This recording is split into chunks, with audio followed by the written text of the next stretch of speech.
Этникалык кыргыз бүгүнкү күндө Жогорку Кеңештин депутаты Адыл Жунус уулун сизге чаптап, бирок аны Кытайдын шпиону катары сыпаттап атышат. Эми 1-2 күндөн бери сиздин өзүңүздү дагы ушул Кытайдын кызыкчылыгы үчүн иштөөгө бүгүнкү күндө мамлекеттин башчылыгына келе жатат деп айтып атат да. Деги эле ушул коңшу өлкөлөрдүн кызыкчылыгына байланышкан сөздөргө сиз кандай жооп берет элеңиз? Муну мен ушул дебаттардан уктум. Канат Исаев, Каныбек Иманалиев экөө ушу катуу айтып атат. Анан жана эл менен жолугушууларда да айтты. Адыл Жунус уулу, анан Садыр Жапаров булар мындай Кытайдын шпиону, анан спецслужбалар менен иштейт деген. Бул эми күлкүмүштүү окуя да. Башка эч нерсе таппай, баягы эмне чаптаарын билбей, анан кийин баягы элди ишендире турган ушундай ушак изилдеп чыгышыптыр да. Ал Адыл уулу Жунус деген, Жунус уулу Адыл деген бул 30 жылдан бери биякта жүргөн кытайлык кыргыз, этникалык кыргыз. Билесиздер, азыр этникалык кыргыздар ар кайсы өлкөлөрдөн келип атат. Мисалы Өзбекстандан келип атат, Тажикстандан келип атат, Афганистандан, Кытайдан, Турциядан. Анткени 2007 жылы ушу мыйзам жазылган, кайрылмандар мыйзамы деп. Ошонун негизинде келип аткандар бар.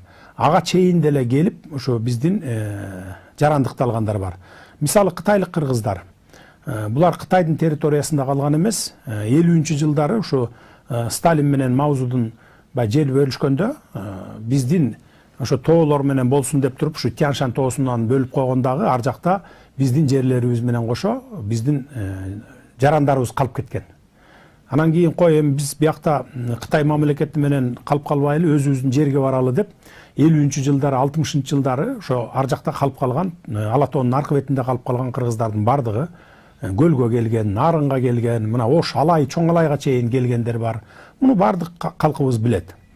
Анан ошол кыргыздардын бири ушул Адыл Жунус уулу да.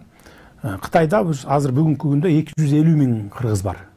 Келе албай жатышат, ушу келебиз десе 2 көзү 4, бирок шарттары жок, же болбосо ушундай бир мыйзамдар жол бербеген үчүнбү ушундай. Анан эми бул карандай калп нерсе, Канат Исаев менен ушу Каныбек Капашевдин айтканы карандай калп нерсе. Ошолорго салыштырмалуу Адыл Жунус уулу алардан 100 эсе мекенчил келет. Ал шпиондук кылмак түгүл, тескерисинче Кыргызстанга алып келген инвестициялары, ушу жакта ишкердик кылып төлөнгөн салыктары тигилерден 1000 эсе көп. Тескерисинче тигилер ошо салык төлөбөй, ушундай мамлекеттин мүлкүн менчиктештирип алып, жерлерди сатып, мүлктөрдү саткан фактыларын дагы билебиз алардын. Ошон үчүн эле баягы кандай десем эми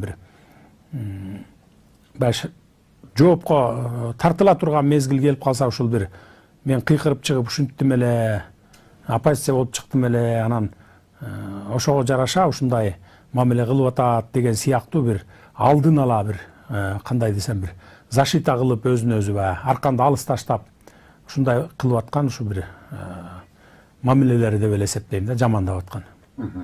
Андан сырткары